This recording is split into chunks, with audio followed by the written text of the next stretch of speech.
el poste. Y ahí está el boldo. No, el peumo. Ya. Ya despejamos el árbol. Así que ahora vamos a poner una estaca. Ahí. Esa estaca se tuvo, ese fierro que tenía yo.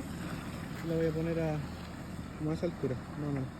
Para hacer el contrapeso y que quede más o menos decente, pero va a haber que sí o sí mejorar este poste, sobre todo que aquí hay harto se había movido.